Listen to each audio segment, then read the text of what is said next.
Bonjour à tous et bienvenue dans cette nouvelle vidéo de votre podcast Le Pharmapreneur. Vidéo dans laquelle je te raconte mon quotidien de pharmacien en tant que titulaire au sein de notre pharmacie, la pharmacie du manoir à Isnoville. Je te parle également des différentes interactions que je peux avoir avec mes représentants commerciaux, avec mes collègues, mais également avec mes confrères et associés de la pharmacie de Pavilly pour Hélène, de la pharmacie des Emmurés par Max, et également notre groupe de rétrocession. Bref, je te parle de mon quotidien, de mes problématiques, je t'évoque les sujets qui me touchent, les solutions que j'ai pu trouver, et puis éventuellement, si jamais tu as des solutions à mes problèmes, n'hésite pas à me les mettre en commentaire. Alors, dans cette vidéo, donc, je vais te décrire ma semaine, et cette semaine, elle va être relativement courte, parce que tout simplement, déjà d'une, le lundi 14 juillet a été un lundi férié, donc je n'ai pas travaillé. Mardi, je n'ai également pas travaillé parce que tout simplement je me suis pris un jour de repos de façon à équilibrer mes jours d'absence par rapport à mon collègue, ami et associé Marc-Antoine qui s'était pris une journée à un moment donné, et comme je suis plutôt du genre à oublier et finalement à ne pas les compenser, là je me suis dit autant les compenser vite. J'avais un petit peu de boulot à faire à la maison, donc je les ai prises.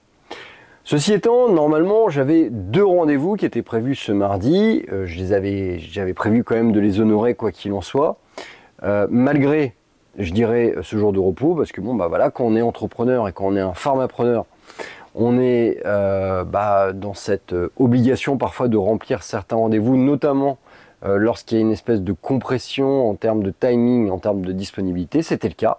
Voilà, donc j'avais pris ces 2 rendez-vous. 2 rendez-vous, le premier c'était avec une jeune étudiante pour réaliser son entretien dans le cadre du DUST.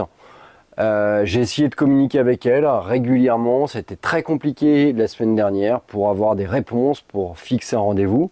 En dernier recours, j'ai réussi à fixer ce rendez-vous donc le mardi à 9 h. Rendez-vous qui devait me prendre une demi-heure, et puis à 8 h 45, j'ai reçu un SMS de cette jeune fille m'annonçant que finalement en fait elle ne pourrait pas venir au rendez-vous. Bref, le rendez-vous donc par défaut a été annulé, et puis c'est comme ça, et puis je ne donnerai pas de suite parce qu'une personne qui me prévend à 15 minutes avant en mode j'en ai rien à branler, tant pis pour elle. J'avais un rendez-vous plus important à 9 h 30 avec le laboratoire Mylan Viatris, qui était un rendez-vous en visioconférence avec monsieur Christian Poitvin qui devait discuter avec moi par rapport à notre process de négociation sur les génériques.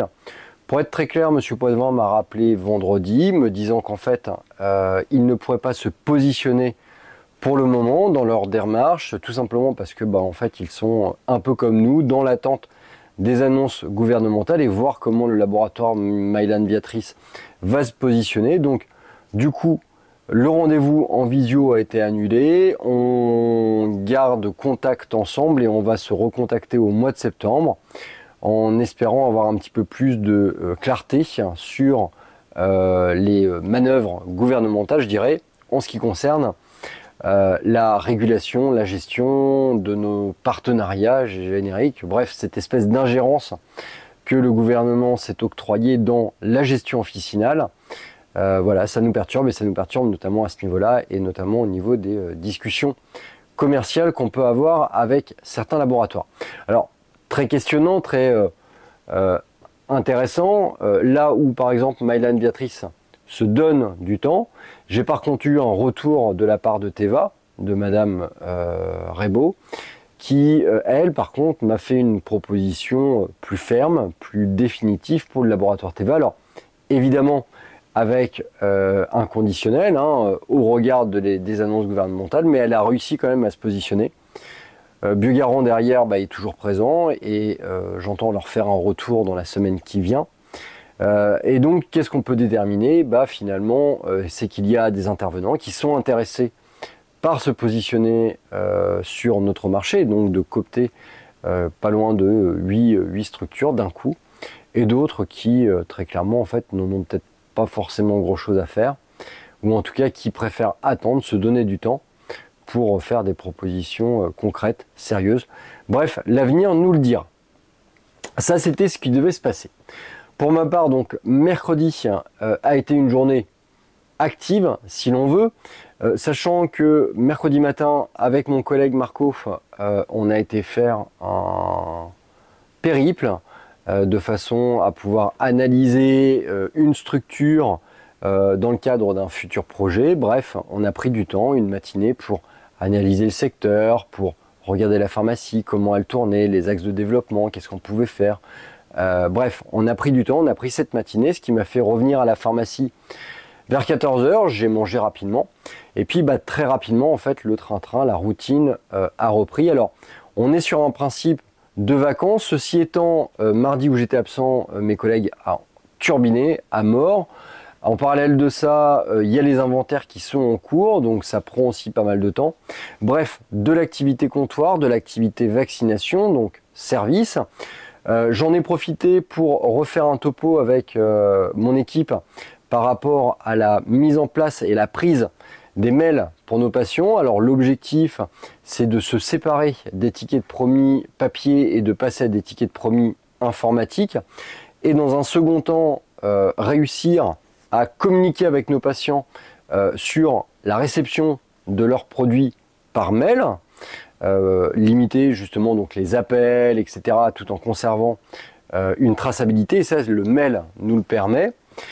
La troisième étape, ça sera la communication vers nos patients sur des renouvellements de traitement, sur des renouvellements de vaccination, sur des entretiens à réaliser, sur de la disponibilité pour des produits qui étaient initialement en rupture.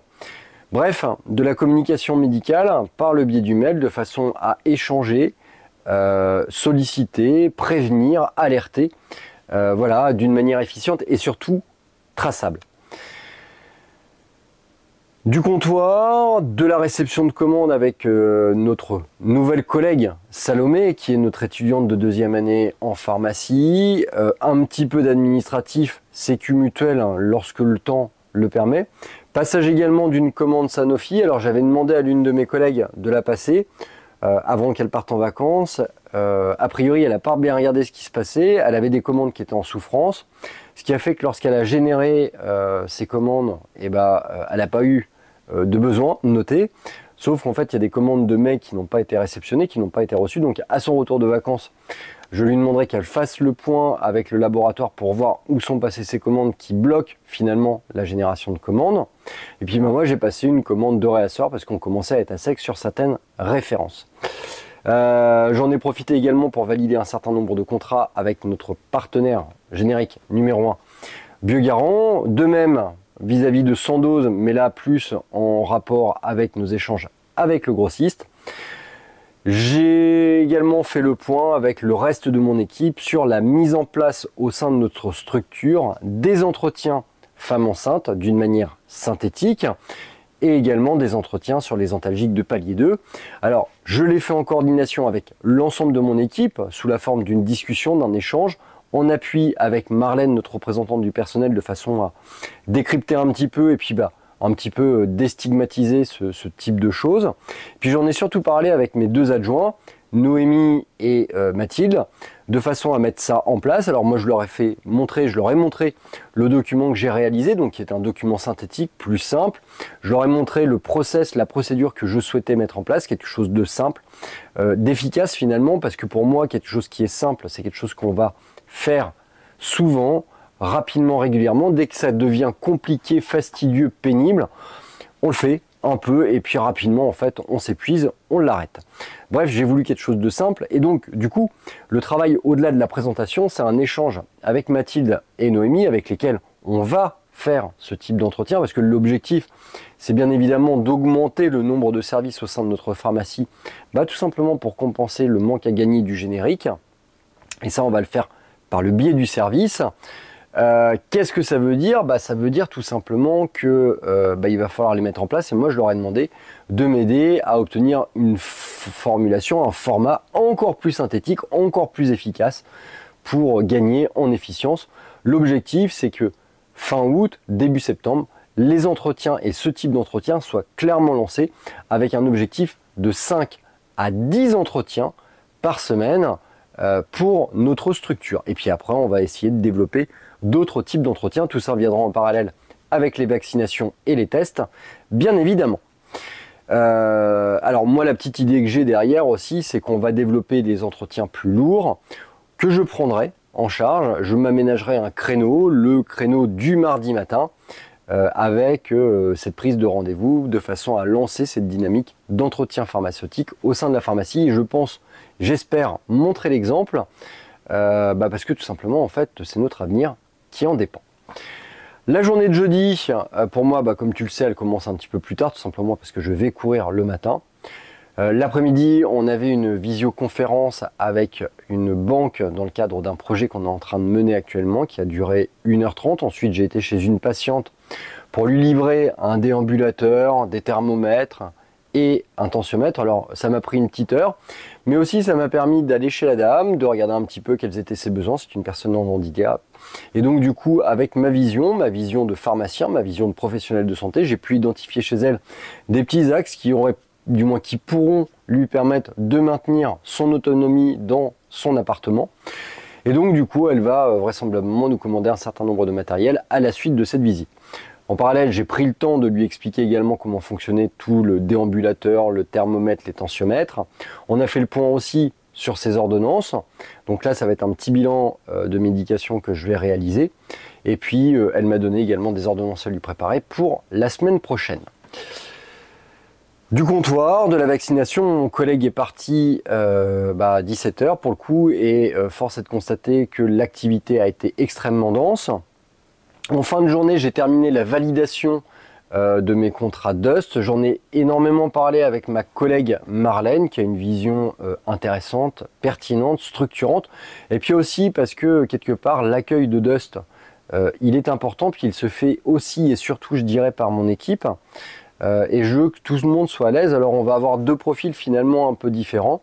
Un premier profil d'une jeune diplômée du baccalauréat qui va venir faire son Dust et ça va lui prendre 3 ans au sein de notre structure. Et un profil plus mature, plus âgé, d'une personne qui a 51 ans, qui a qui a développé un certain nombre de commerces et qui a décidé de se réorienter. Elle présente une grosse connaissance sur tout ce qui est para et cosmétique parce qu'elle a géré des salons d'esthétique. Donc je me dis que finalement, en fait, c'est un profil qui peut être intéressant. On va lui apporter bien évidemment toute notre expertise, tout notre savoir sur le médicament, sur le médical. Et j'espère qu'en retour, en fait, elle nous apportera cette maîtrise du patient, du client et sa connaissance en fait de l'univers para pour nos patients. Voilà. Cette journée du jeudi, c'est terminé. Je suis en train de te réaliser cette vidéo et pour moi, pour autant, la semaine ne se termine pas. Vendredi, j'ai 2 rendez-vous prévus téléphoniques dans le cadre de futurs projets pour la pharmacie. Vendredi, je passerai sûrement pour faire un petit coucou à mes collègues qui partent en vacances. J'ai 2 collègues qui partent en vacances, Marlène et Annabelle. Et puis dimanche, je suis de garde. Alors, c'est une garde que je vais faire ou pas au jour où je te réalise cette vidéo. Je ne sais pas quelles est, je dirais, les recommandations du SIDAICA au regard du mouvement de grève actuel sur les gardes en pharmacie. Jeudi soir, aujourd'hui, je te le dis, je vais faire cette garde. Je verrai quelles sont les recommandations samedi et si je suis réquisitionné aussi par nos amis de l'ARS pour réaliser cette garde. En tout état de cause, qu'est-ce que j'ai l'intention de faire durant cette garde? Déjà d'une, c'est d'évaluer finalement en fait le facteur de commercialité qui s'est énormément densifié au travers de notre structure et notamment le dimanche matin. En fait, on a beaucoup de commerces qui sont maintenant ouverts le dimanche matin autour de notre structure, les halles, des bouchers, des boulangers. Et j'ai hâte de voir en fait si ça va ramener du flux, même si on est au mois de juillet, même si c'est les vacances. Voilà, j'ai hâte de voir ça. J'ai hâte de voir aussi comment va se comporter la population par rapport à d'éventuelles autres pharmacies qui devraient être de garde. Et puis au regard de l'activité, qu'est-ce que je vais faire? J'ai l'intention de faire un point sur tout ce qui est sécu mutuelle, bien évidemment, de faire un petit point également sur le remplissage des forts volumes de produits, paracétamol, sérum physiologique, etc. J'ai l'intention également de faire de l'administratif, de la saisie de factures, parce que j'ai un certain nombre de factures que je dois pointer, parce qu'il y a des petits écarts au niveau des remises commerciales qui ont été notées sur l'informatique et qui sont notées sur l'ordonnance. Je vais en profiter également pour faire un point sur les anticipeurs d'eau et sur les dossiers vacances. Bref, je ne vais pas manquer d'occupation. Beaucoup d'éléments administratifs que je traite durant ces gardes. Finalement, on est un peu posé, on a du temps. C'est rythmé par un passage plus ou moins régulier de patients. Bref, à voir. En tout cas, j'espère que ça va être une garde active. En tout cas, moi, je suis là pour ça. Si jamais le syndicat me donne la possibilité de réaliser cette garde, si jamais par contre j'ai un contrôle de la part du syndicat en mode stop, on est en mode on réagit au mouvement, je dirais, de l'État sur les génériques, je suivrai bien évidemment les recommandations de mon syndicat. Sur ce, je te souhaite une bonne fin de semaine, de bonnes vacances si tu es en vacances, et je te dis à très bientôt pour un prochain épisode sur ton podcast, Le Pharmapreneur, le seul podcast où, comme d'habitude, on parle d'entrepreneuriat et de gestion officinale. À très bientôt.